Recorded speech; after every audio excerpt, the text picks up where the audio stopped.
I have been waiting for a chip drop for months, and I have not been able to get a mulch delivery. I have contacted local arborists, I have tried chip drop, I've been on the wait list for chip drop since October. That's the last time I got a delivery. So it's time for me to take my own advice, use the resources that I have available to me on my property, and get my garden beds mulched. I've got these huge woods behind my house. I have giant oak trees that drop tons of leaves. It's a great natural resource right here on my property that I can use to mulch my gardens. I'm always telling you guys to use the free resources that you have around you instead of paying for stuff. And I have all of these leaves around here that I can use. Just with a little bit of manpower and some time and effort, I have free mulch for my garden for zero cost. Specifically today, I want to work on getting my potatoes in and getting them mulched. I started laying them out last night, getting some compost under them, mounding my compost up, and now I'm going to mulch them with a big layer of leaves.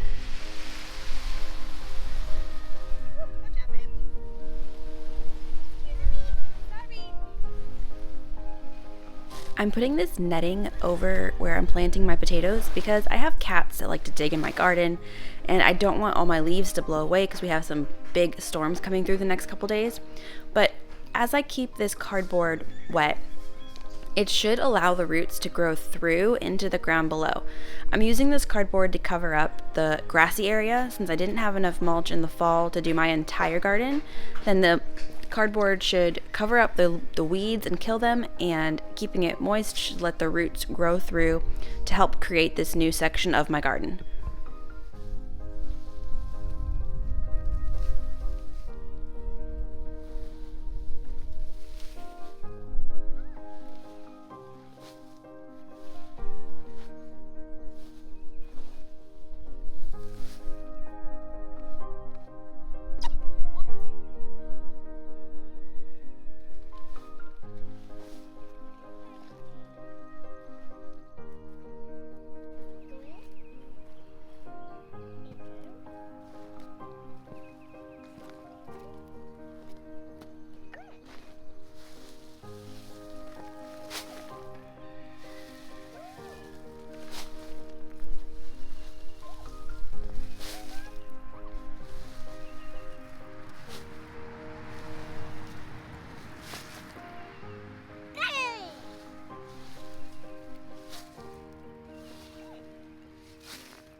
Starting up a new patch of garden does take a good bit of time for me. I like to use my own compost. I will lay cardboard down first and then lay down compost, plant what I need to into it, and then mulch it. And since I don't have mulch, I'm raking up my leaves and taking it up. But if I had a pile of mulch, I'd be shoveling it into a wheelbarrow and moving it anyways. So that part is not really that much more time. Now all I need to do is just keep repeating the process until I have the whole section covered up. Shovel up the compost, put it through the sifter, take it up to the garden, lay it down, put some potatoes in it, cover the potatoes up with more compost, rake up some leaves, drag those up to the garden, and then cover all of that with the leaves. It is a lot of work, but it's great being outdoors, the weather is beautiful, and I get some exercise.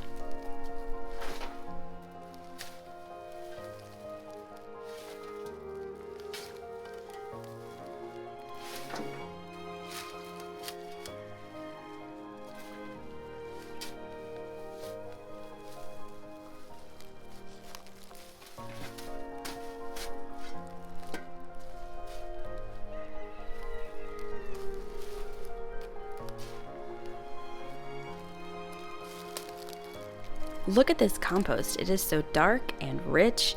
The garden's gonna love this.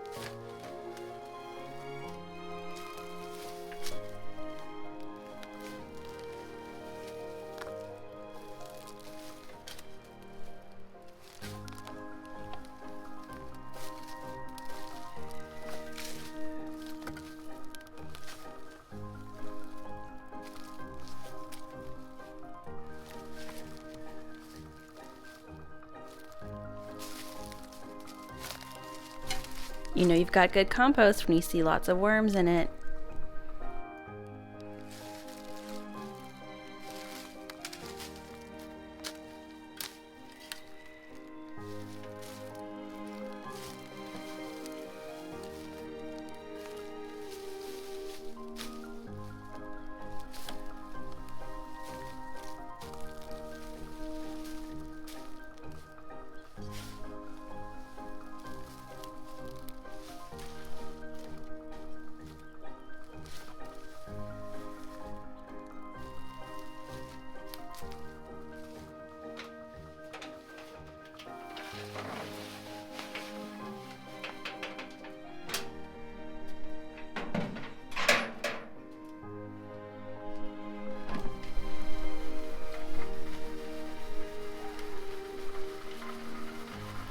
I sift my compost through. This is just 1/2-inch hardware cloth that got stapled onto a wooden frame, and I put some handles on the end so it was easier to manage. And then any big bits that don't go through, I take back and put back into the compost pile to keep breaking down.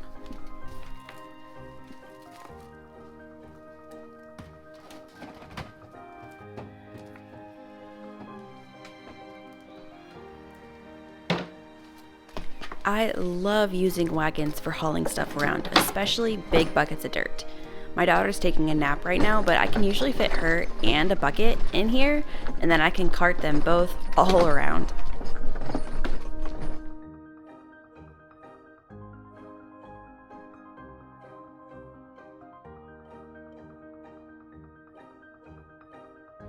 I started cutting up some of my potatoes the other day to get them cut up with the eyes and let them kind of form a scab over where I cut them. And you can see like some of these potatoes are huge. So I haven't cut them all, I just had a few minutes the other day, so I got some of them cut. So the ones that I have ready to go are gonna go out to the garden. I think this is one of the biggest ones. I hope that they grow this big when I put them in the ground.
Hopefully you enjoyed getting to see how I set up a new garden and seeing what the work looks like, not on a time lapse. It's just a lot of quiet work with monotony, which is great to let your mind think. So I've got my potato set up. Thanks for hanging out. I'll see you next time.